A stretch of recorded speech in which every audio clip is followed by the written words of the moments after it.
Hello aspirants, welcome to my YouTube channel. आज के video में हम पढ़ेंगे नॉन कॉपरेशन मूवमेंट के बारे में, जो कि 1920 में स्टार्ट हुआ था। इससे प्रीवियस वीडियो में हमने पढ़ा था खिलाफत मूवमेंट के बारे में, वो भी 1920 में हुआ था। तो अगर आपने वो वीडियो देखी है या अगर आपको पहले से ही पता है तो मुझे कमेंट सेक्शन में बताइए कि खिलाफत मूवमेंट स्टार्ट किसने किया था। अली ब्रदर्स ने, राइट?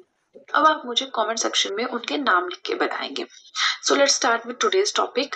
आज का टॉपिक है नॉन कॉपरेशन मूवमेंट, जिसे हिंदी में कहते हैं असहयोग आंदोलन। अब हमें इस आंदोलन के बारे में कुछ और पता हो या ना हो, हमें ये जरूर पता होता है कि असहयोग आंदोलन मतलब महात्मा गांधी जी ने इसे स्टार्ट किया।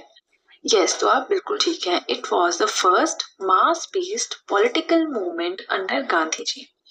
गांधी जी के अंडर स्टार्ट किया गया पॉलिटिकल लेवल पे ये पहला मास बेस्ड मूवमेंट था। मास बेस्ड का मतलब होता है, मास होता है आम जनता, ठीक है। तो एक ऐसा मूवमेंट था जिसमें आम जनता भी इन्वॉल्व थी, और ये पॉलिटिकल यानी राजनीतिक लेवल पे एक तरह से आंदोलन था। अब इसके लिए रेजोल्यूशन, अब कोई भी मूवमेंट होना है, स्टार्ट हो रहा है, तो उसके लिए पहले रेजोल्यूशन पास किया जाता है।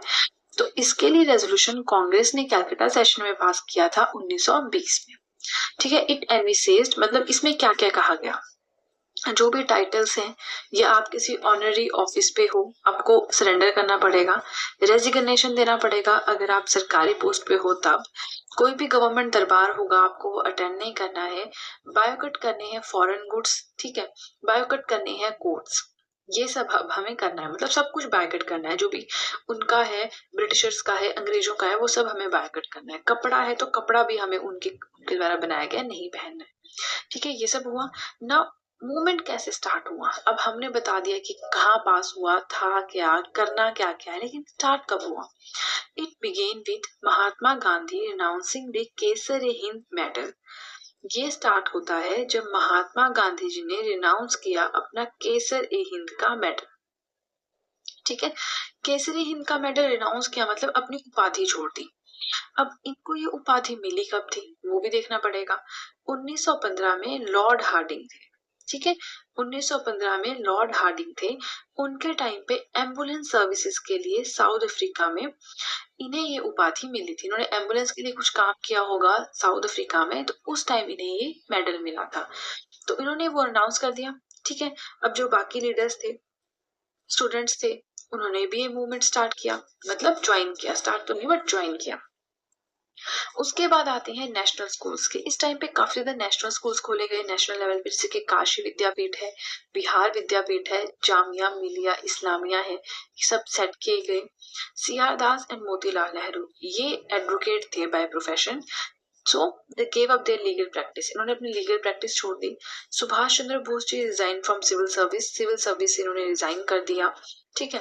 Prince of Wales visited India. अब यही वो टाइम था जिस टाइम पे प्रिंस जो थे वेल्स के वो इंडिया आए थे।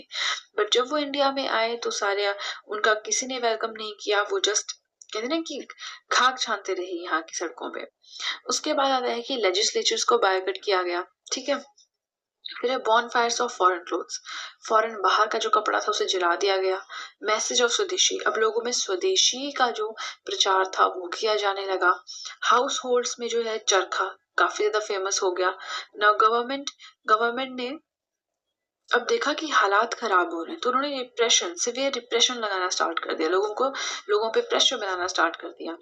अब जितने भी, अब क्योंकि गवर्नमेंट ने रिप्रेशन लगाया, लीडर्स को अरेस्ट किया, ठीक है, तो इतना कुछ हो रहा था। लास्ट में क्या होता है कि सरकार ने कांग्रेस और खिलाफत कमेटी दोनों को ही इलीगल प्रूव कर दिया। देखिए, अगर आपको याद हो खिलाफत मूवमेंट के एंड में हमने पढ़ा क्या था कि ये जो रिजल्ट था खिलाफत मूवमेंट का हुआ क्या, कि खिलाफत मूवमेंट लास्ट में फेड अवे हो गया और ये मर्ज हो गया था नॉन कॉपरेशन मूवमेंट के साथ। तो अब कांग्रेस और खिलाफत कमेटी दोनों को ही इलीगल प्रूव कर दिया गया, राइट। अब हम पढ़ेंगे सिग्निफिकेंस। अब क्या क्या इंपॉर्टेंस रही है, क्या फायदा हुआ नॉन कॉपरेशन मूवमेंट का। पहला है रियल मास मूवमेंट। जो नॉन कॉपरेशन मूवमेंट था, एक रियल मास मूवमेंट था।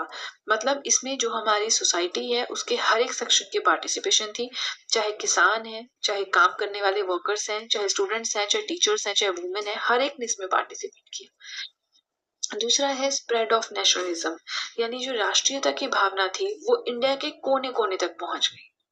थर्ड है height of Hindu Muslim unity. इससे हमें हिंदू और मुस्लिम यूनिटी की हाइट कितने चरम सीमा है उसका पता चलता है। ठीक है। Ability to make sacrifice. Gandhi ji ने देखा कि जो रियल मासेस मतलब जो जनता है, पब्लिक है, उनमें कितनी ज्यादा एबिलिटी है सेक्रीफाइस करने की, बलिदान देने की। जैसे कि लोगों ने बाहर का कपड़ा जला दिया, अपनी सरकारी नौकरियां छोड़ दी, लीगल प्रैक्टिस छोड़ दी, सिविल सर्विस तक छोड़ दिया, इतना कुछ किया, अपने टाइटल्स अनाउंस कर दिए। अब यहाँ पे आइडिया लगाया जा रहा था कि लोगों में कितनी एबिलिटी है सेक्रीफाइसेस की। ठीक है। तो आज की वीडियो के लिए इतना ही। आई होप मैंने आपको जो भी पढ़ाया आपको अच्छे से समझ आया हो। अगर आपको वीडियो अच्छी लगी है तो आपको पता है क्या करना है, जल्दी से कर दीजिए चैनल को सब्सक्राइब, सो दैट मैं जैसे कोई वीडियो अपलोड करूँ आप तक एकदम नोटिफिकेशन पहुंच जाए। And that's it guys, see you soon.